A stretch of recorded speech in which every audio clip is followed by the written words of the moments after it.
말씀 봉독하겠습니다.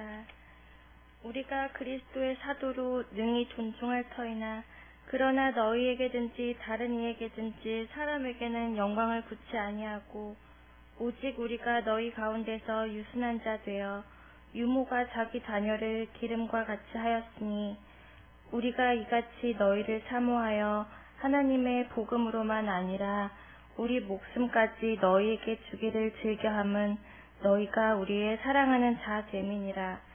형제들아, 우리의 수고와 애쓴 것을 너희가 기억하리니 너희 아무에게도 누를 끼치지 아니하려고 밤과 낮으로 일하면서 너희에게 하나님의 복음을 전파하였노라.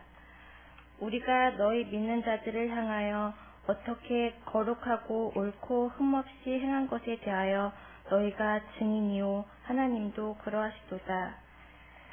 너희도 아는 바와 같이 우리가 너희 각 사람에게 아비가 자기 자녀에게 하듯 권면하고 위로하고 경계하노니 이는 너희를 부르사 자기 나라와 영광에 이르게 하시는 하나님께 합당히 행하게 하려 함이니라. 이러므로 우리가 하나님께 쉬지 않고 감사함은 너희가 우리에게 들은 바 하나님의 말씀을 받을 때에 사람의 말로 아니하고 하나님의 말씀으로 받음이니 진실로 그러하다. 이 말씀이 또한 너희 믿는 자 속에서 역사하느니라. 형제들아, 너희가 그리스도 예수 안에서 유대에 있는 하나님의 교회들을 본받은 자 되었으니 저희가 유대인들에게 고난을 받음과 같이 너희도 너희 나라 사람들에게 동일한 것을 받았느니라. 유대인은 주 예수와 선지자들을 죽이고 우리를 쫓아내고 하나님을 기쁘시게 아니하고 모든 사람에게 대적이 되어 우리가 이방인에게 말하여 구원 얻게 함을 저희가 금하여 자기 죄를 항상 채움에 노하심이 끝까지 저희에게 임하였느니라. 아멘. 여러분, 우리 한 번 더 크게 큰 소리로 힘차게 박수 한번 해주시기 바랍니다.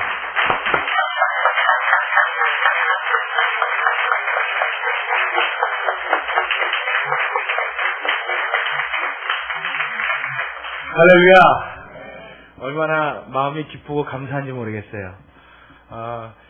사실 제가 지난주에 우리 찬양단에게 말씀을 드렸죠. 우리 이번 주 저녁 예배를 우리 교사 주일을 맞아서 우리 찬양단에서 헌신 예배를 드렸으면 좋겠습니다. 그랬는데 너무나 감사하게 우리 찬양단 모든 일원이 한 분의 반대도 없이 그 자리에서 그 말을 받아들여주고 순종해주고 이렇게 하나님 앞에 헌신할 수 있도록 준비해 주신 것에 대해서 먼저는 하나님께 감사드리고 그런 마음을 주신 우리 하나님께 정말 감사드리고 순종해 주신 우리 찬양단원 여러분들과 또 이 저녁에 이렇게 되도록 많은 분들이 빠지지 않고 예배에 참석해 주신 모든 것에 대하여 다시 한번 진심으로 감사를 드립니다.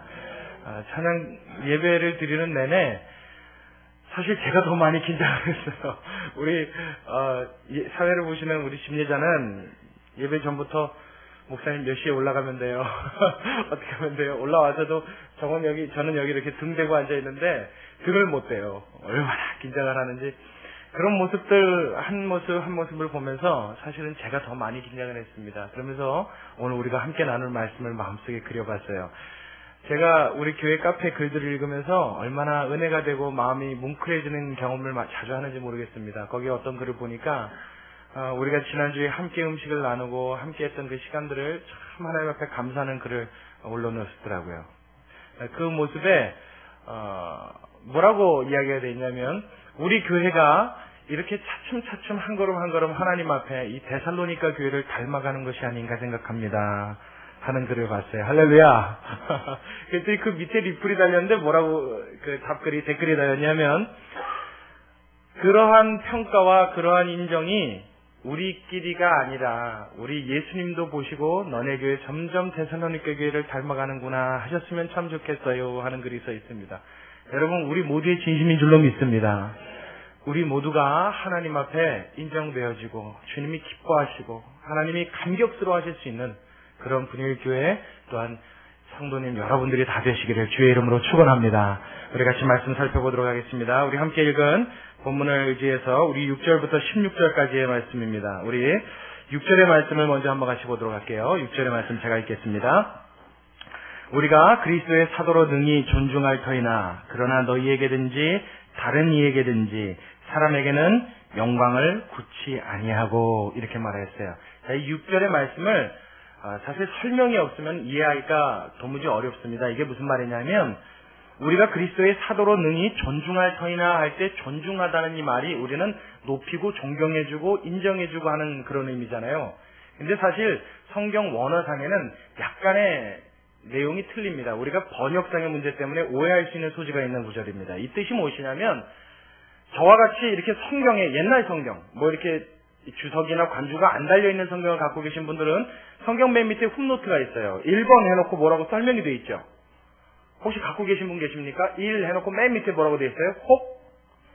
그렇죠. 해를 끼칠 것이나. 이게 무슨 말이냐면 우리가 그리스도의 사도로 능히 존중할 터이나 이 말은 사실 존중한다는 의미가 아니라 너에게 무언가 짐을 져줄 것이나 이런 이야기입니다. 그러니까 짐을 져줄 만큼 너희들을 인정한다라는 의미에서 번역상 존중한다는 의미로 사용을 했어요. 근데 원래 의미는 뭐냐면 너에게 무언가 짐을 져주고 폐를 끼칠 수 있으나 하는 이야기예요. 무슨 말인지 여러분 이해가시죠? 그러니까 너희를 그리스도인으로 인정해서 신앙 안에서의 어떤 짐을 너희에게 부과시킬 수 있으나 그러나 그것을 하지 않았다는 겁니다. 그게 6절의 설명이에요. 자, 뿐만 아니라 6절에 우리가 그리스도의 사도로 이렇게 말하는데 여기 말하는 사도라는 의미는 우리는 사도 그러면 누군 줄 알고 있습니까? 예수님의 그렇죠. 제자들. 12명 제자들이 사도 그리고 그 이후에 부르심 받은 또 누구요? 바울. 바울까지 포함해서 13명의 사도로 우리는 알고 있습니다. 그런데 여기서 말하는 사도라는 단어는 똑같은 사도라는 단어이지만 굉장히 폭넓은 의미에서의 사도로 쓰였습니다. 그게 무슨 말이냐면 신약 성경에는 사도라는 단어를 쓸 때 물론 12명, 그 13명을 일컬을 때 사도라는 말을 쓰는 것이 맞습니다. 이게 맞습니다. 틀렸다는 말이 아니에요. 여러분이 잘 알고 있고 맞는 이야기임에도 불구하고 간혹 성경은 이 사도라는 단어를 복음 맡은 하나님의 사역자들을 일컬을 때 넓은 의미로 사용할 때도 사도라는 말을 썼습니다. 그래서 디모데를 지칭할 때도 사도, 바나바를 지칭할 때도 사도, 바울과 신라 할 때 그들을 합쳐서도 그들도 하나님 앞에 사도요. 성경에서는 여러 곳에 12사도, 13명의 사도 외에도 사도라는 이 호칭을 사용하는 경우가 종종 있습니다. 이것은 넓은 의미에서 복음 맡은 자들을 다 포함한 이야기입니다. 오늘 이 사도라는 단어는 그런 의미로 쓰였어요. 그러니까 꼭 여기서 말하는 사도는 바울 자신 혹은 12명의 제자만을 말하는 것이 아니라 복음 맡은 자, 목회자, 하나님 앞에서 일선에 나아가 복음으로 자신의 생을 바치는 자, 이 모든 사람을 다 포함한 말입니다. 그러니까 여러분들의 삶 속에 복음을 맡아서 하나님의 사역자라는 모든 사람들은 여러분 신앙 안에서 여러분 이 말을 오해 않고 들으시기 바랍니다. 여러분에게 마땅한 짐을 지어줘도 성경적으로 틀린 것이 아님을 여러분 믿으시기 바랍니다. 우리가 이걸 받아들일 수 있어야 돼요. 쉽게 이야기하면 뭐예요? 말씀을 전하는 자는 말씀을 받는 자와 함께 좋은 것을 나눌 권한이 있다는 것입니다. 그래서 예수님도 어떻게 해요? 마태복음 9장 10절에 보면 마태복음 9장 10절 이하에 보면 복음 맡은 자들에 대해서 몇 가지를 명하셨는데 그 중에 특별히 복음을 전하는 자들은 어느 집에 가서든지 그 집에서 주는 것을 얻을 것이요, 받을 것이요, 먹을 것이요 예수님 말씀하십니다. 그래서 두 버릇도 가져가지 말라 하십니다. 돈도 챙기지 말라 하십니다. 지팡이도 짚지 말라 그러세요. 어떤 것도 가져가지 말고 너희가 가는 곳에 가서 평안을 빌고 복음을 전할 때 그 집에서 대해주는 대로 받으라 그렇게 말씀하십니다. 그리고 일하는 자가 일하는 것에 대하여 당연한 그 결과물을 얻는 것은 당연하다 주님은 가르치세요. 특히 누가복음 9장 7절 이하에 가면 그 이야기를 더 세부적으로 예수님 말씀하시는데 뭐라고까지 얘기하냐면 너희가 어느 집에 가서 그 집에 그들과 함께 거하고 복음을 가르칠 때 쫓아내지 않는 이상은 나가지 마라 그럽니다. 쫓아내지 않는 이상은 그 집에 거하면서 그 집에서 베풀어주는 것을 받으라. 그래서 가르치는 자가 가르침을 받는 자에게 받을 권이 있는 것을 예수님이 분명히 말씀하십니다. 근데 중요한 것은 바울은 그러한 모든 권한이 있음에도 불구하고 그래서 심지어 바울도 뭐라고 했어요? 내가 베드로처럼 부인을 데리고 다닐 권한이 없겠느냐? 너희도 삭슬받을 권한이 없겠느냐? 나도 그 권한이 있답니다. 그것을 내가 알고 있다 바울은 이야기합니다. 그럼에도 불구하고 바울은 그것을 하지 않았어요. 안 하겠답니다. 그리고 실제로 그의 삶 가운데 그러한 일을 그는 버리지 않았습니다. 그러한 사역의 모습을 오늘 6절부터 우리에게 소개해주고 있는 것입니다. 제가 오늘 저녁 헌신 예배를 드리면서 오늘 본문의 제목을 목회와 목회자라는 제목으로 잡았어요. 제가 이렇게 본문을 전하면 간혹 성도님들 중에는 오해하시는 경우가 있습니다. 야, 목회와 목회자. 그러면 이건 누구에 국한된 얘기예요? 목사님. 그래서 야, 우리 이게 오늘 듣는 설교는 굉장히 마음 편하게 들으면 되겠구나. 오늘 설교가 보통 누구 얘기입니까? 제 얘기죠? 목회도 누가 하는 거예요? 아까 우리 저 사회 보시는 분이 뭐 하실 때는 여러분들 아멘도 크게 하시고, 우리 기도하시는 분이 기도하니까 저는 아멘 오늘 우리 교회가 이렇게 크게 아멘 하는지 처음 알았어요. 근데 이건 어떻게 잘못돼가지고 목사가 뭘 물어보면은 여러분들이 대답을 하세요. 다시 한번요. 제가 뭐 물어봤어요? 제가 오늘 긴장을 해서 이래요. 저도 긴장을 해가지고 뭐 물어봤어요? 아, 목회는 누가 하는 거예요? 맞아요? 아니에요? 제가 이렇게 자꾸 물어볼 때 뭐가 있는 거죠? 여러분들이 이제 눈치로 대충 아시는 것 같아요. 우리는 그렇게 알고 있습니다. 목회는 목회자가 하는 거지. 그리고 목회자에 대한 설교면 더군다나 목사님 이야기지. 그러니까 우리랑은 상관없다. 간혹 이렇게 오해하시는 분들이 있어요. 그러나 여러분 기억하십시오. 교회 목회는 목회자와 성도가 함께하는 것인 줄로 믿으시기 바랍니다. 목회자가 왕이 되어서 목회를 끌고 나가는 게 아니에요. 여러분, 저는 여러분에게 말씀을 가르쳐서 여러분의 신앙을 키우는 하나님의 사역을 맡은 자임을 여러분 믿으십니까? 자, 그러면 분명합니다. 저는 여러분을 키우는 사람입니다. 여러분의 신앙을 키우는 사람입니다. 그러면 저는 언제 커요? 알아서 커요? 응? 같이 커요? 어떻게? 아, 음식 차려놓고 여러분들 먹을 때 같이 먹어요? 이렇게 옆에서? 그래서 같이 크는 거예요? 여러분, 목회자는 언제 크느냐면요. 여러분이 잘 이 기회를 통해서 아십시오. 목회자도 큽니다. 언제 크냐면 오늘 같은 날 커요. 아직 무슨 말인지 모르시겠죠? 여러분, 지금 사회를 보고 성경 봉독을 하고 대표 기도를 하고 특송을 하는 이 찬양단이요. 사실 신앙 경력이 그렇게 대단하신 분들이 아닌 걸로 제가 알고 있습니다. 왜냐하면 저희 가족도 있는데요. 뭐 누구보다 잘 알죠. 간혹 가다가 목회자의 식구는 목회자로 착각하시는 분들이 계세요. 그래서 목사 누나 그러면 목사보다 조금 더 윗급 아니면 동급 정도 되는 신앙을 갖고 있지 않을까. 여러분 그런 생각이 대충 좀 있어요 없어요? 목사님 가족이니까 뭔가 남들 가족보다는 좀 그런 기대를 하시는 분들이 있어요. 그러나 여러분 정말 그건 100% 오해입니다. 오히려 목사 가족 아닌 가족보다 더 못한 경우도 있어요. 목사님 아들이 말썽 부리는 경우 있어요 없어요?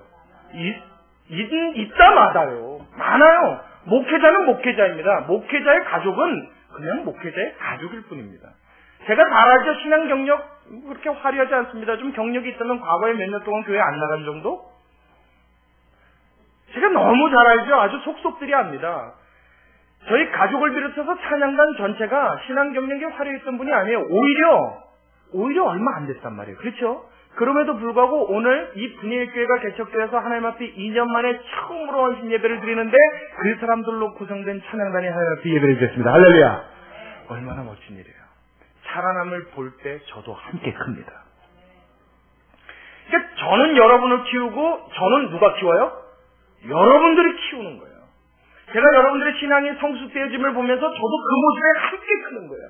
그것에 감동하고 그거에 감사하고 그거에 기쁨을 느끼고 그거에 보람을 느끼면서 하나님께서 우리 가운데 함께 하시구나 하시는 그 확신을 어디서 가져요? 내가 지금 이렇게 목청을 돋으면서 설교하는 이 하나님의 전하는 말씀이 헛되지 아니함에 대한 확신을 저는 잇대가는 줄로 믿으시기 바랍니다. 그러니까 저는 여러분을 목회하고 여러분은 저를 목회하는 거예요. 아멘. 그러니까 목회자가 제일 비참하고 괴로울 때가 언제예요? 성도가 시리에 빠져서 낙담할 때, 믿음의 도를 벗어날 때, 하나님을 외면할 때, 이때는요 정말 제가 조금 막말을 섞어서 말하자면 죽고 싶은 심정이 듭니다. 하나님 차라리 절 죽여주옵소서 하는 심정이 들어요. 얼마나 그것이 괴로운지 몰라요. 그러나 오늘 데살로니가 교회처럼 바울이 그 교회를 생각할 때 하나님 앞에 늘 감사하는 것이 끊임없이 마음속에 우러날 때 여러분 목회자는 그 신앙이 더욱 성장하게 되는 줄로 믿으시기 바랍니다. 그러니까 여러분 목회에 대한 이야기는 목회자의 이야기예요? 우리 모두의 이야기예요? 그렇죠. 우리 모두의 이야기예요. 바울은 오늘 이 스타트를 거는 겁니다. 오늘 이 말씀의 처음 시작을 6절로부터 여는 거예요. 자, 우리 한번 같이 보자고요. 자, 6절 말씀 다시 한번 볼게요. 우리가 그리스도의 사도로 능히 존중할 터이나 너희에게 짐을 지울 수 있을 것이나 그러나 너희에게든지 다른 이에게든지 사람에게는 영광을 굳이 아니하고 어떤 것도 너희에게는 무언가 바란 게 없다는 거예요. 그리고 7절에 가서 뭐라 그래요? 오직 우리가 너희 가운데 유순한 자 되어 유모가 자기 자녀를 기른 것 같이 하였으니, 자, 우리 8절은 함께 있습니다. 시작. 우리가 이같이 너희를 사모하여 하나님의 복음으로만 아니라 우리 목숨까지 너희에게 주기를 즐겨함은 너희가 우리의 사랑하는 자 됨이니라. 할렐루야.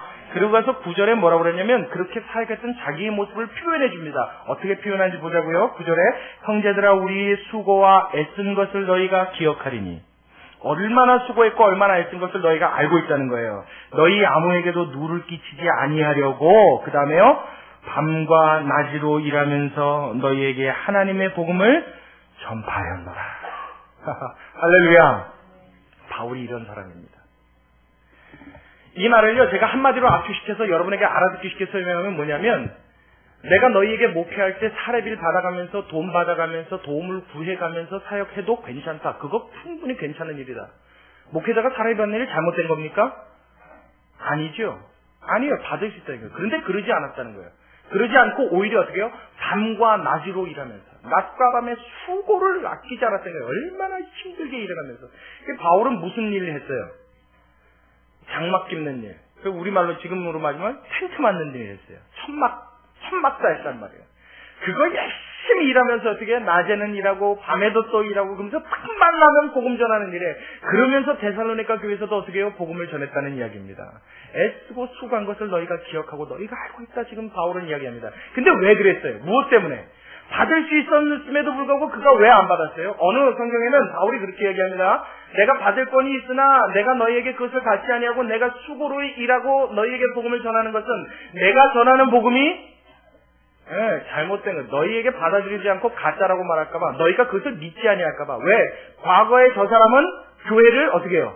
핍박했던 사람이죠. 근데 그 사람이 어느 날 돌변해서 예수님 막 증거하고 다니고 말이에요. 예수님 막 이야기하고 다니고, 그러니까 얼핏 보기에는 저 사람이 정말로 회심해서 정말 하나님의 자녀가 돼서 복음 전하는 게 아니라 저렇게 교회를 핍박했던 사람이 갑자기 교회를 증거하는 사람, 예수님을 증거하는 사람으로 바뀌었다는 것은 정말 무언가 이유가 있겠지, 뒤에 뭔가 꿈꾸기 속이 있겠지 하는 생각을 할 수 있다는 거예요. 그래서 그가 전하는 복음이 받아들여지지 않을까봐 나는 그것이 두려워서 도리어 내가 받을 모든 권한을 포기했다 말합니다. 근데 오늘 본문에 뭐라고 그래요? 그것 이외에 한 가지 더 이유가 나옵니다. 자, 다시 한번요. 본문으로 와서, 자, 우리 8절의 말씀을 같이 봅니다. 8절의 말씀. 8절 우리 함께 읽을게요. 시작. 우리가 이같이 너희를 무엇하여? 사모하여. 그 다음에요. 하나님의 복음으로만 아니라 우리 목숨까지 너희에게 주기를 즐겨함은 너희가 우리의 사랑하는 자 됨이니라. 자, 8절 보기 전에 7절에 보면 오직 우리가 너희 가운데 유순한 자 되어 라는 말이 나오죠. 이 유순하다는 말의 표현이 앞에 6절에 존중할 터이나 했던 말하고 반대되는 의미입니다. 그러니까 짐을 지어줄 수 있으나 도리어 유순한 자가 되어 짐을 지어주지 않았다. 그러니까 서로가 반대되는 이야기예요. 의미의 단어입니다. 자, 그런데 그렇게 했던 이유가 8절에 오니까 뭐라고 그래요? 너희를 뭐해서? 제가 아까 물었잖아요. 우리가 이같이 너희를 무엇하여? 사모하여. 근데 여러분, 여기에 나와 있는 이 사모하여라는 단어를 여러분 아주 중요한 단어입니다. 여러분 집중해서 봐야 돼요. 굉장히 재밌는 단어입니다. 보통 사모하고 사랑한다는 표현할 때 쓰는 단어의 사랑이 아니라 아주 애간장이 높고 끓어오르는 간절함으로 열망할 때 표현하는 단어의 사랑이 여기 쓰였어요. 근데 이 단어가 성경의 다른 곳에도 쓰인 일이 있습니다. 제가 그거를 소개해드리기 전에 여러분에게 하나 여쭤볼게요. 예를 들어드릴게요. 사람이 평생에 사는데 나이가 어지만큼 먹었단 말이에요. 50 이상, 60 이상 뭐 이렇게 나이가 먹었어요. 나이가 들었는데 내가 살면서 그래도 나 몸 하나는 건강하다 생각을 했는데 어느 날 갑자기 환란이 불어닥쳐 오는데 뭐 하던 사업은 쫙 망하고요. 뭐 그 충격으로 아내는 그냥 그 자리에서 심장마비로 쇼크 당하고, 자녀들도 어디 나갔다가 아빠 힘든 것 때문에 열심히 일하는 중에 사고로 다 죽고, 내 친구들은 그런 내가 저주받았다고 욕하고 손가락 쓰라고 떠나고 설상가상 몸까지 병들어서 오늘 내일 하고 있다고 여러분 가정해보잔 말이에요. 자, 그럼 얼른 그 사람의 마음속에 제일 꿈꾸고 소망하는 일이 뭘까요? 뭘 제일 바라게 될까요? 빨리 건강에 대해서 다시 사업이 번창했으면 좋겠어요? 그렇죠. 답이 나왔죠. 여러분, 내 자식 다 죽었어요. 내 아내도 죽었어요. 사랑하는 친구들도 다 떠났어요. 건강이 회복된들 여러분 삶에 낙이 있을까요? 기쁨이 있을까요? 그때는 뭐만 간절히 바라게 돼요? 내가 나이가 어지막히 먹어서 그런 일이 나면 차라리 내가 빨리 죽었으면 좋았을 거예요. 왜 살아서 이런 험한 꼴을 나로 봐야만 하는가? 차라리 내가 빨리 죽었더라면 하는 여러분 이런 자연스러운 생각이 들까요? 안 들까요? 들죠. 이렇게 생각했던 사람이 성경에 한 명이 있습니다. 우리가 수요일 날이면 함께 나누는 욥기서. 자, 우리 3장으로 한번 가볼게요. 욥기서 3장 22절. 욥기서 3장 22절입니다. 지금 오늘 본문은 손에 끼우시고 구약으로 넘어가셔서 욥기서 3장.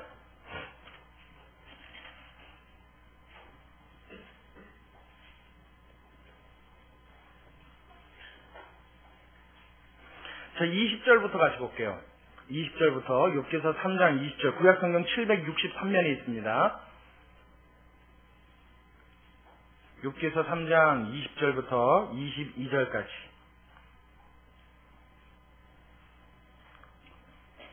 구약성경 763면에 욥기서 3장 20절부터 22절까지의 말씀.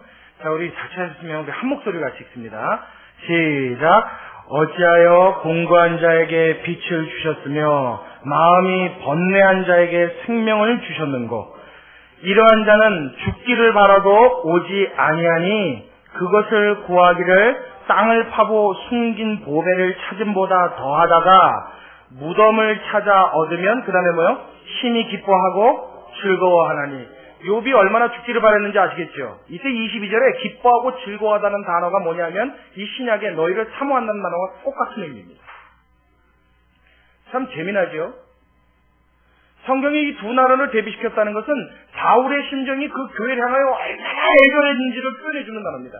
아주 절실했다는 얘기예요. 이 데살로니가 교회 그러면요 가슴이 그냥 녹아내렸다는 얘기입니다. 얼고 절었다는 얘기예요. 이 데살로니가 교회만 생각하면 자신의 목숨까지도 빼어서 내주고 싶을 만큼 너무나 극한 사랑이 그 마음에 있었기에 그는 그 교회에 짐을 지어주고 싶지 않았던 것입니다. 할렐루야, 할렐루야. 여러분 이런 목회자 어때요? 존경이 가십니까 안 가십니까? 크게 대답해요. 괜찮아요. 여러분 이런 목회자 존경이 가세요 안 가세요?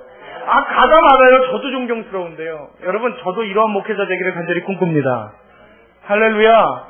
저는 오늘 말씀을 묵상을 하면서 참 가슴이 아팠어요. 뭐 때문이냐면 제가 이 말씀에 위배되기 때문은 아닙니다. 저도 이 말씀을 너무나 사모하고 저도 간절히 바랍니다만은 수준으로 따지기에는 제가 발끝도 못 쫓아갈 것 같아요. 제가 이 솔직한 고백을 여러분에게 합니다. 바울의 이 심령을 가만히 들여다봤더니 바울은 그렇게 사모하는 성도들을 향한 그 애절한 사랑 때문에 열심을 다해서 노력했던 사도입니다. 근데 저는 그렇게 되기를 노력하는 목회자인 것 같아요. 얼마나 수준이 달라요? 참 이 말씀 앞에 제 스스로가 부끄러움을 느낍니다. 여러분 바라건대 여러분의 목회자가 이런 하나님의 참된 종이 되기 위하여 여러분이 힘을 다해서 기도해 주시길 부탁을 드립니다. 주님의 이름으로 부탁드립니다. 여러분들이 기도해 주실 때 저도 이 마음으로 여러분들을 섬길 수 있게 될 줄로 믿습니다. 저는 그러기 위해서 노력을 합니다. 그런데 아직까지 이 바울의 수준을 못 다다른 것 같아요. 그래서 바울은 이렇게 목회를 함에 있어서 자신의 어떤 사리사욕이나 욕심이나 자기의 마음속에 꿈꾸고 있는 어떤 것 때문이 아니라 오직 그들을 향한 그 사랑과 그 애절함 때문에 어떻게 해요? 진짜 모든 걸 다 빼어내줄 것처럼 그 교회를 사랑하고 애절한 마음으로 목회를 했다는 것입니다. 할렐루야. 여러분 이런 목회자는 한마디로 뭐라고 말할 수 있어요? 욕심 없는 목회자죠. 정말로 개인의 사리사욕이 담겨있지 않은 목회자입니다. 여러분 이런 목회가 이루어지는 교회, 현대 이 땅이 필요로 하는 교회인 줄로 믿습니다. 할렐루야. 우리 교회가 그 교회에 하나님 앞에 신호탄이 되어지길 주의 이름으로 축원합니다. 어디가에 보이지 않는 곳에 벌써 이렇게 하고 있는 교회가 있을지도 모르겠어요. 그러나 그것은 몰라요. 그것은 제가 상관할 바 아니에요. 우리 교회가 하나님 앞에 이런 교회 되어서 하나님 보시기에 기쁘게 받으시기에 조금도 부족함이 없는 아름답고 훌륭하고 정말로 하늘나라에서도 소문난 교회, 그 교회가 바로 분일교회가 되기를 다시 한번 주님의 이름으로 축원합니다. 얼마나 멋진 교회인지 모르겠어요. 바울도 이렇게 목회였고 성도들도 어떻게 해요? 그러한 바울의 목회를 받아서 최선을 다해서 신앙생활을 했다는 거예요. 그래서 그들이 막 자라나기 시작한 겁니다. 또한 바울은 제가 지난 시간에 말씀드렸죠. 데살로니가 교회 오기 전에 어떤 교회에서 사역했다고 그랬어요? 빌자로 시작하는 교회인데, 네, 빌라델비아? 빌립보 교회.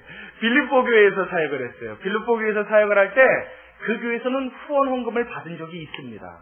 자, 그게 어디 나오냐면, 이건 여러분 집에 가서 한번 찾아보세요. 빌립보서 4장 14절로 16절에 보면 그 교회에서 후원을 받는 장면이 나옵니다. 내가 데살로니가 교회에 있을 때 너희에게 연보를 받은 것, 그것을 기억한다 하는 이야기가 빌립보서 4장 14절로 16절 사이에 나와요. 그런데 보세요.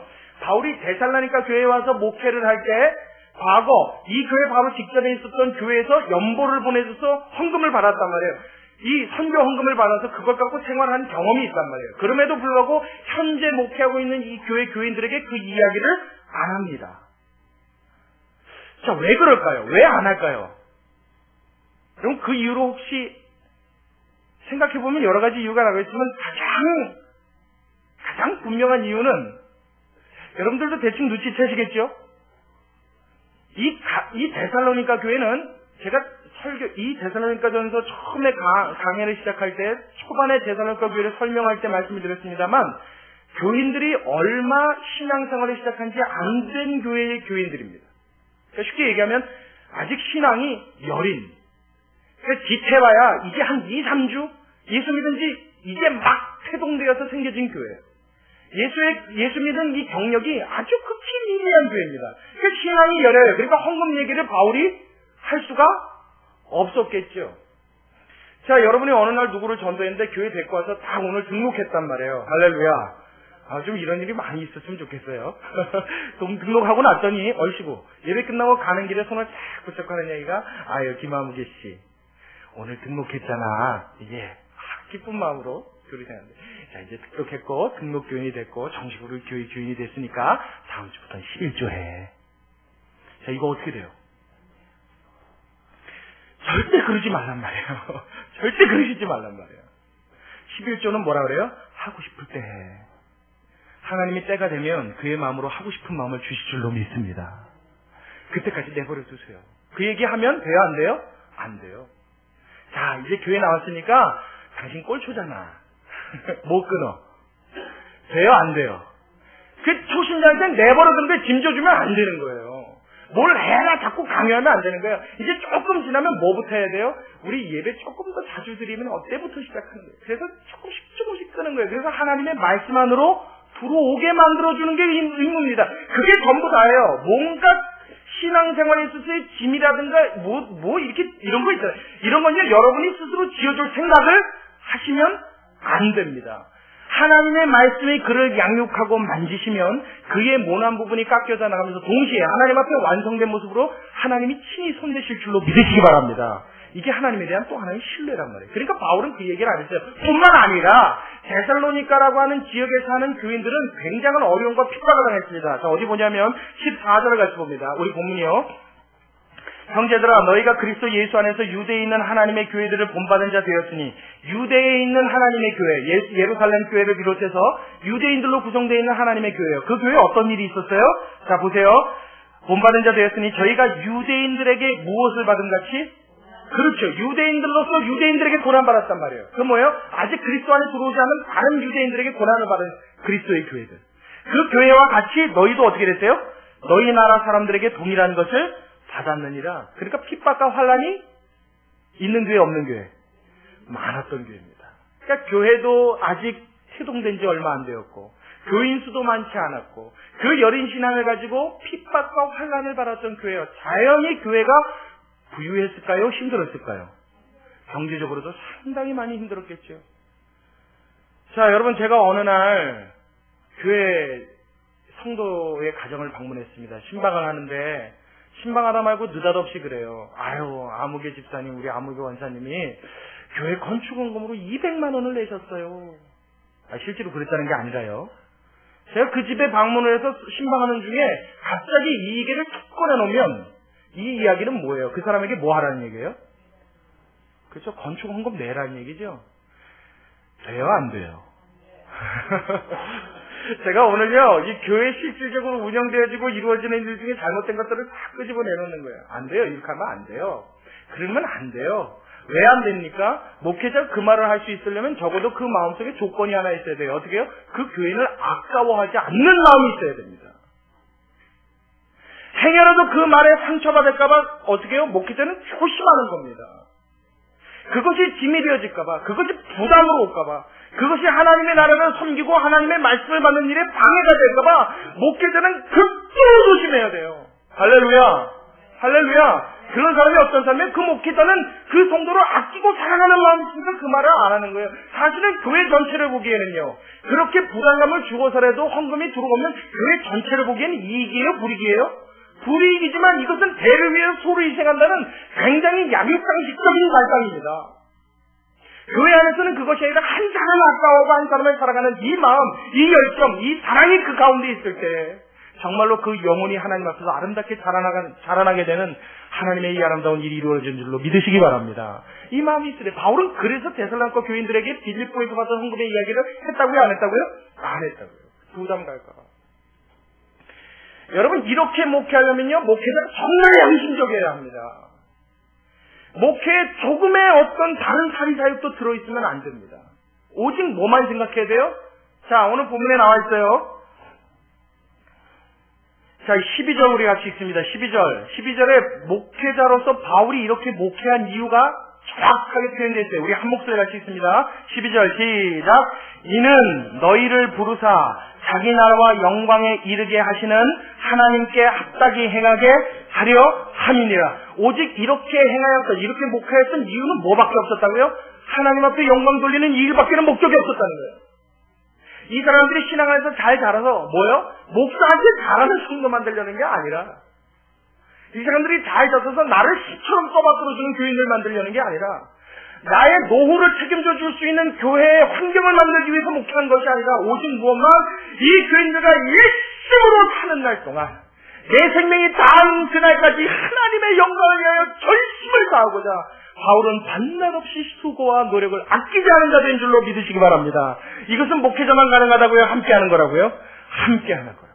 저와 여러분이 한마음 한뜻으로 이 교회를 이끌고 나갈 때 이 기적 같은 일은 이 교회에 이루어지는 줄로 믿으시기 바랍니다. 할렐루야! 한번 더요. 할렐루야! 우리가 이걸 원해야 되지 않겠어요? 그런 의미에서 오늘 이 헌신 예배는 굉장히 중요한 의미를 갖습니다. 오늘 헌신 예배를 준비한 모든 분들은 저와 함께 예배의 집례자들입니다. 이 예배를 인도해 주시는 분들이에요. 오늘 이 예배는 제가 인도하는 게 아니에요. 저는 단지 설교자입니다. 우리 모두가 예배를 인도해 나가는 거예요. 헌신 예배가 끝났다고 그 의미가 사라집니까? 천만에요. 앞으로 분위기에서 드려지는 모든 예배는 우리 모두가 집례자가 되어서 하나님 앞에 완성된 예배를 드리기 위하여 마음을 온전히 쏟아내는 복되고 귀한 예배가 되어야 될 줄로 믿습니다. 그때 하나님이 이 교회를 어떻게 해요? 축복하시죠. 하나님이 함께 하시죠. 자, 두 번째로 바울은 우리 두 번째 살펴보기 전에 9절의 말씀 우리 한 번만 더 보겠습니다. 9절의 말씀. 형제들아, 우리 외에 수고와 애쓴 것을 너희가 기억하니니 너희 아무에게도 누를 끼치지 아니하려고 밤과 낮으로 일하면서 너에게 하나님의 복음을 전파하였노라. 이 말씀은 아까 말씀드린 마태복음 10장 9절이나 누가복음 10장 7절의 말씀과 위배되는 말씀이죠. 예수님은 오히려 그러셨어요.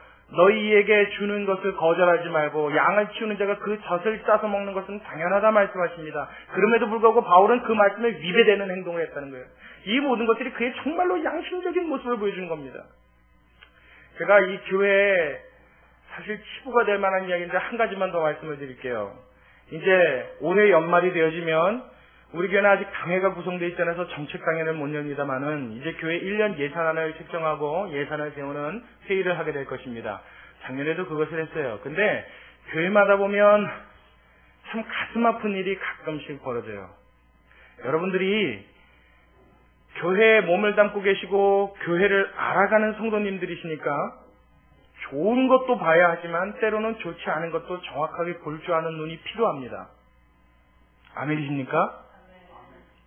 교회 부조리나 잘못되어 있는 것도 냉철하게 보시고 이 교회에는 목회자를 포함하여 모든 성도들에게 그 부조리가 사라질 수 있도록 우리의 마음을 쏟을 수 있는 저와 여러분 되길 바랍니다. 그 의미에서 제가 한 가지 더 말씀드린 거예요. 그래서 연말에 정책 강연하는 모습을 보면 굉장히 가슴 아플 때가 있어요. 그게 왜 그러냐면 목사님들은 이제 내년에 예산안을 세울 때 새로 책정되어지는 사례비에 대해서 조금이라도 더 받고 싶은 마음이 있는 거예요. 그래서 데이터를 뽑아옵니다. 정책 강연하기 한두 주 전에 그 장회원들에게 혹은 재정을 맡고 계신 재정부장님에게 몇 가지 데이터를 드려요. 어떻게 드리냐면 주변에 우리 교회보다 규모가 작은데도 불구하고 사례비를 많이 드리는 교회 예산안을 뽑아서 보여주는 거예요. 이렇게 한다고 합니다. 참고하십시오. 그걸 주는 거예요. 그러면 장회에서도 우리 교회보다 더 큼에도 불구하고 목사님에게 우리 교회만큼 사례비를 못 드리는 교회 데이터를 또 뽑아와요. 그래서 그걸 목사님에게 목사님도 참고하십시오. 도움이 될 겁니다. 그럼 아주 좋은 인상으로 주고 하는데 속에서는 어떻게 해요? 불꽃이 튀죠? 속에서는 어떨 것 같아요? 이 당회원들과 목사님 사이에서 뭐가 일어나요? 여러분 이거 되겠어요? 저는 과감하게 말씀드릴게요. 이건 목회자와 성도가 함께 타락한 것입니다. 아주 과감한 이야기죠. 근데 어쩔 수 없어요. 그렇게밖에 말을 할 도리가 없어요. 목회의 원리 첫 번째 무엇입니까? 하나님의 무엇을 위하여? 좀 크게 대답해봐요. 자, 다시요. 하나님의 무엇을 위하여? 자, 두 번째는요. 무엇을 위하여? 없어요. 오직 한 가지밖에 없습니다. 제가 목회자로서 강대상에 쓰는 이유 무엇이에요? 누구의 영광? 하나님 앞에 영광을 돌리는 그것. 여러분들이 교회 나와서 신앙생활하고 함께 이 목회를 이끌어가는 이유는 무엇이요? 누구의 영광? 하나님의 영광. 할렐루야. 할렐루야. 아무 목적도 어떤 이유도 그 외에는 삽입돼서는 안 되는 것이 이 목회, 교회의 중심이 되어야 될 줄로 믿습니다. 근데 이게 뭐가 됐어요? 이 교회가 어느 정도 커지니까 자꾸 욕심이 생긴단 말이에요. 바라는 게 생긴단 말이에요. 그래서 서로가 보이지 않는 암투가 벌어져요, 그 사이에서. 이것 때문에 교회 분란이라고 싸움이 일어나는 경우가 너무 많죠. 이 교회가 갖고 있는 가장 잘못된 구조입니다. 이건 뭐가 없어서 그래요? 목회자가 성도를 향하여 불붙는 듯한 사랑이 그 마음에서 이미 식은 지가 오래돼서 그래요. 또 하나, 성도가 목회자를 향하여 그리스도를 보는 것 같은 존경심과 애절한 마음과 아끼는 마음이 사라졌기 때문이에요. 우리 모두가 일심으로 단결하여 하나님 앞에 영광을 돌리고자 하는 마음으로 하나 되어진다면 이러한 육체적인 것, 물질적인 것, 겉으로 드러나는 어떤 이유들은 우리의 신앙생활에 아무런 문제가 되지 않음을 믿으시기 바랍니다. 문제되지 않아요. 받으려고 애쓰지 않아요. 따지지 않아요. 저도 준 것도 몰라요. 이래야 돼요. 받은 것에 대해서 감격할 줄은 아는데 주고 나서는 내가 잊어버리는 거예요.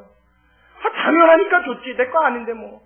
맞죠, 여러분? 하나님이 나에게 은혜를 주신 건데 이게 뭐가 아깝겠어요? 하나님이 내 나라에서 주셨는데 어느 날 자꾸 마음에 감동 주시잖아요. 여러분 그럴 때 있어요, 없어요? 예배 드리는데 막 홍보하고 싶은 마음이 막 들 때 있어요, 없어요? 저도 있단 말이에요. 저도 있어요. 그럴 때 어떻게 해요? 먼지라도 쏟아서 드리는 거예요? 몽하듯이 드리는 거예요? 그냥 빼서 드리는 거예요? 저도 그래봤어요. 지금도 그렇게 합니다. 하나님이 감동 주시면요, 그냥 주저하지 않아요. 통장에 이번 달에 꼭 이거 내가 써야 되는데 왜 자꾸 감동 주시단 말이에요? 그러고 빼갖고 온다고요. 어떻게 해요? 하나님이 내놓으라 할 땐 드리는 거예요. 그게 마음에 오는 분명히 하나님의 음성이라고 믿어지는 겁니다. 할렐루야. 거기에 자꾸 욕심을 곁들이면 돼요, 안 돼요? 성도들에게 그런 목적을 놓고 자꾸 감동시키려고 애를 쓰면 돼요, 안 돼요? 그런 축복을 하나님이 그런 행동을 했을 때 하나님이 얼마나 축복을 주시더라 자꾸 설교 때 이거 강조하면 돼요, 안 돼요? 안 된단 말이에요. 목적이 변개되지고 목적이 달라지고 목적이 타락하면 교회가 타락하는 줄로 믿으시기 바랍니다. 그 안에는 누가 왕이 돼요? 사단이 왕이 되어버려요. 사단이 손뼉을 치고 좋아해요. 잘한다 분위기 교회. 더 욕심내라. 더 욕심내라. 더 발전해라. 그럴 때는요. 아마 부흥 아닌 부흥이 일어날 거예요. 그런 신앙인 아닌 신앙인 같이 생긴 사람들만 모여들기 시작할 거예요. 그래서 얼마나 소란스러워질 건지. 그 교회는요. 이제 커지기 시작하지만 마귀는 기다립니다. 사단은요. 박수를 칩니다. 더 커져라 더 커져라. 몇만 명 되는 교회 되면 참 좋겠어요. 왜요? 그렇게 커져서 쪼개져야 뉴스에 한 방 날 거 아니에요. 그렇죠? 그래야 안 믿는 사람들의 마음이 더욱 다칠 거 아니에요. 큰 교회가 난리 풍파를 쳤다, 뭐 칼부림이 났다, 한번 이래줘야 안 믿는 사람들의 마음이 더 굳게 났을 거 아니에요. 그러니까 사단은 그때까지 막 계속 그 교회를 키워요. 그럴 땐 여러분 성령의 역사가 아니라 사단의 역사임을 기억하시기 바랍니다. 무엇이 없어서 그래요? 참된 목회 중심 사상이 사라져버려서 그래요. 우리 교회 안에 주님께서 주시는 이와 같은 감격스러운 마음이 넘쳐나게 되길 주의 이름으로 축원합니다. 그래서 저는 여러분 한 사람 한 사람 보면서 애간장이 녹기를 원해요. 가슴에 불타길 원해요. 할렐루야! 할렐루야! 그래서 예배 때요, 설교 전하기 전에 여러분을 보면요, 가끔가다 제 마음속에 그런 마음 하나 주세요. 여러분이 와 앉아있는 이 모습만 봐도요, 막 가슴이 어떨 때 막 뭉클뭉클해요. 또 왔다, 오늘 또 왔다. 웃기지요? 벌써 2년을 여러분들을 뵀는데, 2년째 되는 여러분들 얼굴 보면서 오늘 또 나온다. 이게 좀 웃기지 않아요? 근데 그 마음을 하나님 주시는 건 어떻게 해요? 오늘도 별 탈 없이 이 교회로 올 수 있게끔 바로 인도해주시는 그 하나님의 손이 너무나도 고마워서, 할렐루야! 오늘 이 예배 동안에 역사하실 그 하나님의 은혜를 기대할 수밖에 없는 이 마음, 우리 모두의 마음이 되길 주의 이름으로 축원합니다. 바울이 이런 마음 갖고 목회를 했다는 거예요. 자, 우리 다음 절로 내려가서 10절에 두 번째 목회자의 모습이 나옵니다. 자, 10절부터 12절까지 우리 한 번에 읽겠습니다. 10절, 11절, 12절. 시작! 우리가 너희 믿는 자들을 향하여 어떻게 거룩하고 옳고 흠없이 행한 것에 대하여 너희가 증인이요 하나님도 그러하시도다. 너희도 아는 바와 같이 우리가 너희 각 사람에게 아비가 자기 자녀에게 하듯 권면하고 위로하고 경계하노니, 그 다음에요, 이는 너희를 부르사 자기 나라와 영광에 이르게 하시는 하나님께 합당히 행하게 하려 함이니라. 할렐루야. 자, 오늘 11절에 보니까 뭐라 그래요? 바울은 어떻게 했대요? 권면하고 위로하고 경계했답니다. 이 세 가지를 어떤 신학자는 이렇게 요약했어요. 성도들로 자유하는 신앙을 갖게 하고, 다시 한번요, 성도들로 무엇하는 신앙? 자유하는 신앙을 갖게 하고, 또한요, 기쁨을 누리는 신앙을 갖게 하고. 신앙생활이 막 기쁜 거예요. 이게 막 주리를 트는 것 같이 막 괴로운 게 아니라, 교회만 나와 있으면 어떻게 해요? 막 온몸이 쑤셔갖고 내가 이 교회를 나가는 건지 고문을 당하는지 모르는 그런 게 아니라, 이 신앙생활이 너무 행복하고 기쁘고 좋은 거예요. 이런 신앙생활. 그리고 마지막으로요, 하나님을 두려워할 줄 아는 신앙으로 만드는 그런 신앙. 그런 신앙인을 만드는 그런 신앙. 그러한 신앙인으로 만드는 훈련을 시킨 것이 바로 데살로니가전서 2장 11절에 소개되는 권면과 위로와 경계의 사역이었다. 이렇게 묘사했습니다. 그러니까 바울은 그 교회의 교인들을 어떻게 만들려고? 자유하게 만들고, 하나님 앞에서 이 신앙으로 자유한 거예요. 신앙생활 그러면 왠지 억압되는 것 같잖아요. 이것도 못하고 저것도 못하고 이건 해야 되고 저것도 해야 되고, 그냥 주일날은 어떻게 돼서인지 뭘 못하고 뭘 해야 되고 이런 거 같잖아요. 근데 그게 아니라 신앙생활 그러면 하나님 앞에서 자유함이 느껴지는 거예요. 나의 결혼하신 여자분들은 이해 가시죠? 친정 아버지 앞에 가서의 그 자유함 아시죠? 얼마나 행복하고 편하네요? 그냥 그 아버지한테는 어떻게 해요? 응석도 부리고 장난도 치고 할 거 다 하잖아요. 그래도 흠이 안 되고 걱정할 게 없어요.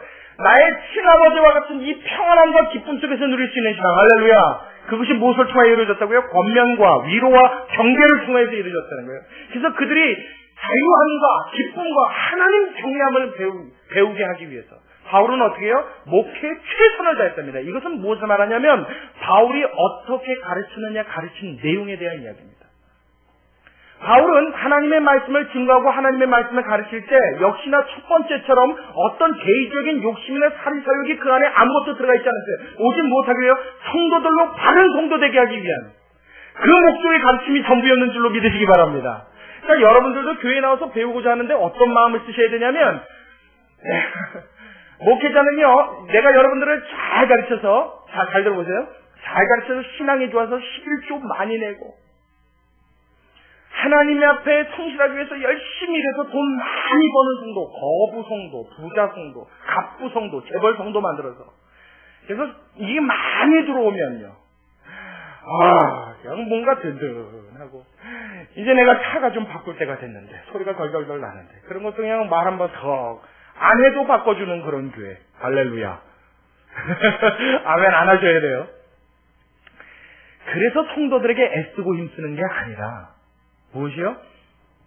권면하고, 위로하고, 경계를 줌으로써, 하나님 앞에 정말 신앙인다운 신앙인을 만드는데 온 마음을 다 쏟으면, 할렐루야. 그 외에 다른 목적과 이유가 없어져 버리면 그 교회가 어떻게 되어져요?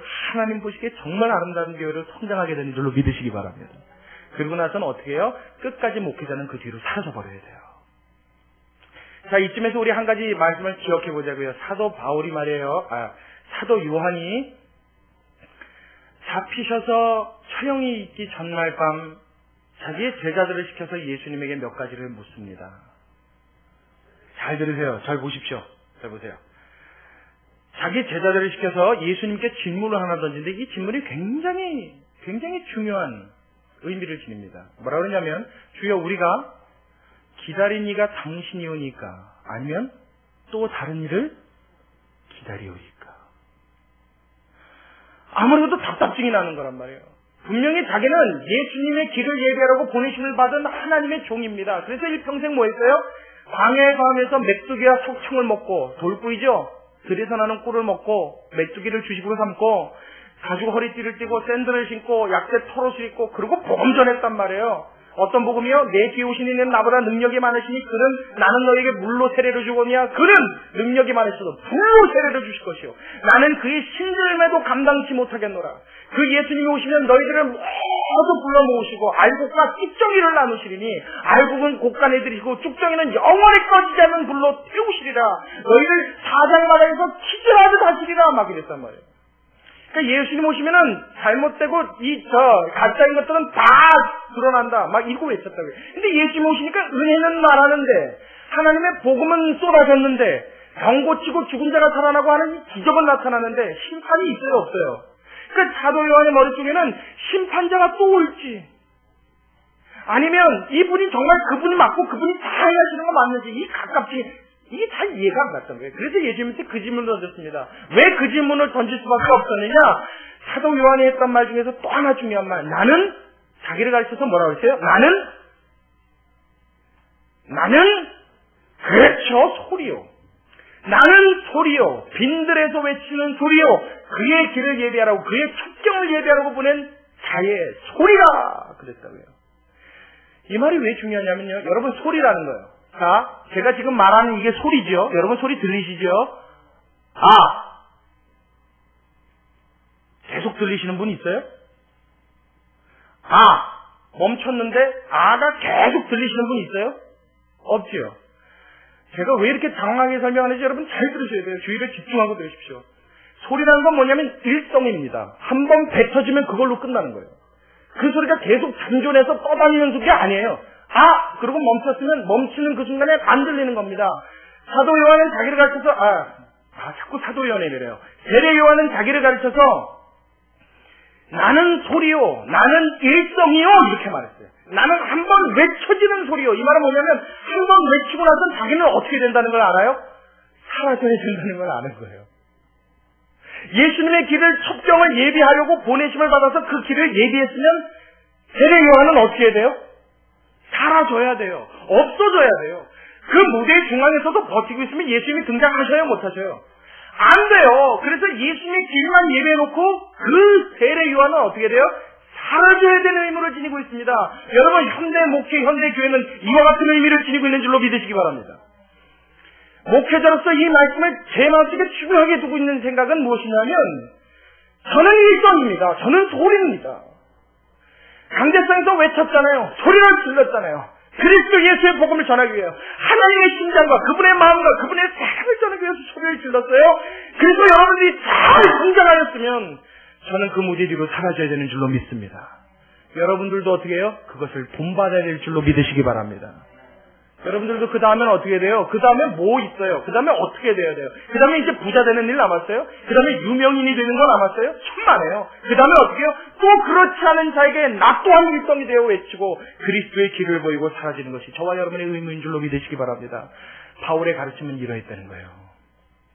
성도들로 올바른 성도되게 하는 것에 그의 목적의 전부가 있었어요. 얼마나 멋진 교회입니까? 얼마나 아름다운 교회입니까? 여러분 이런 교회를 하나님이 보시고 아까워하지 않으시겠습니까? 이런 교회를 보고 하나님이 정말로 가슴을 다해 하나님의 진심을 다해 축복해 주시지 않겠습니까? 이러한 성도들의 삶이 되어진다면 이러한 목회가 되어지고 이 교회가 이러한 하나님 앞에 장성한 분량의 신앙을 보일 수 있다면 여러분 우리 교회는 가는 곳마다 우리 하나님의 역사가 줄이어서 따르게 될 줄로 믿습니다. 저는 분명히 확신합니다. 제가 예배 때마다 땀을 흘리면서 여러분들에게 복음을 전하고 하나님의 말씀을 설명하면서 마음에 간절한 열망이 있어요. 저를 여러분에게 표현하고 싶지 않아요. 이근호라고 하는 이 목사가 여러분들에게 유명인이 되고 싶지 않습니다. 여러분들로 존경심을 받는 목회자로 자리매김하고 싶지 않습니다. 오직 무엇이요? 이 가르치는 복음을 통해 여러분들의 망막에, 여러분들의 가슴에, 여러분의 심장에 예수 그리스도 그 이름이 새겨지게 되시길 주님의 이름으로 축원합니다. 이것이 우리의 꿈과 소망이어야 돼요. 이것이 교회 목표의 전부인 줄로 믿습니다. 그럴 때 어떻게 됐다고요? 놀라운 일이 그 교회에 일어났어요. 자, 우리 마지막으로 말씀을 제가 정리하겠습니다. 마지막으로 무슨 일이 일어나요? 자, 13절 같이 봅니다. 이러므로 우리가 하나님께 쉬지 않고 감사함은 너희가 우리에게 들은 바 하나님의 말씀을 받을 때 사람의 말로 아니하고 하나님의 말씀으로 받음이니 진실로 그러하다. 이 말씀이 또한 너희 믿는 자 속에서 무엇하느니라?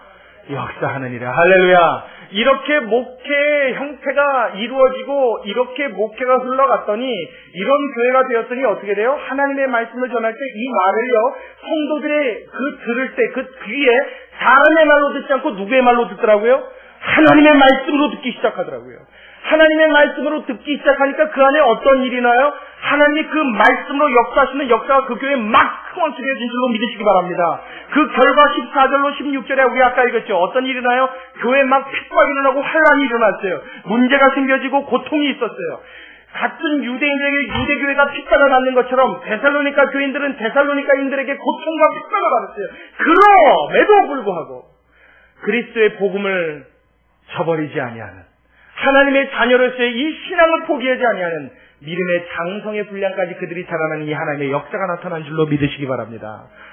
여러분 오늘날 살아있는 교회는 이러한 교회입니다. 할렐루야. 할렐루야. 여러분 절대로 큰 교회 부러워하지 말자고요.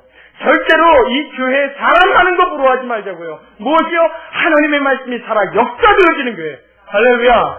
그래서 여러분 힘든 가정이 하나님 앞에서 융합되어지고 하나 되어지는 교회.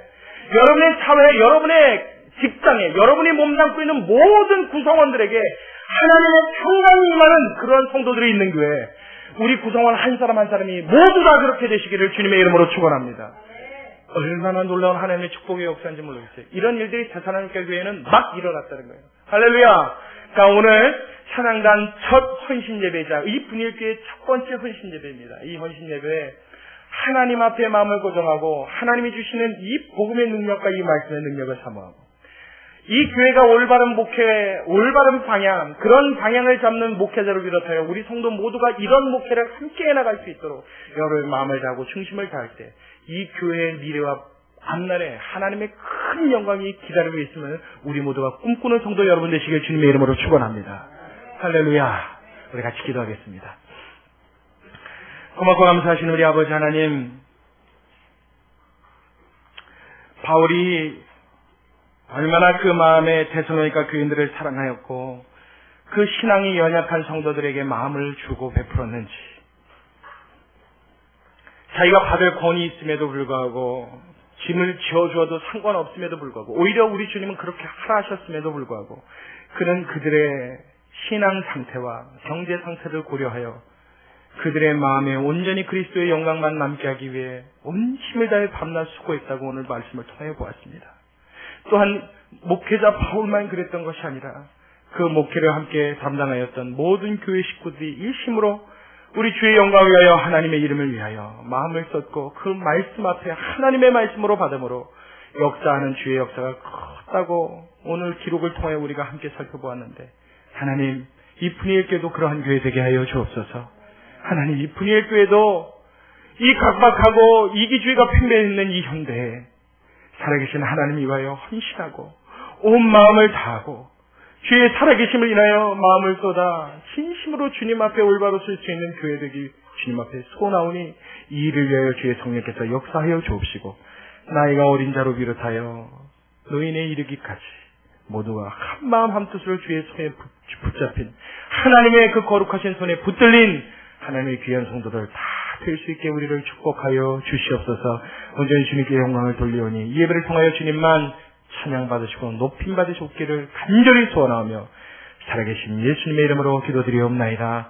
아멘.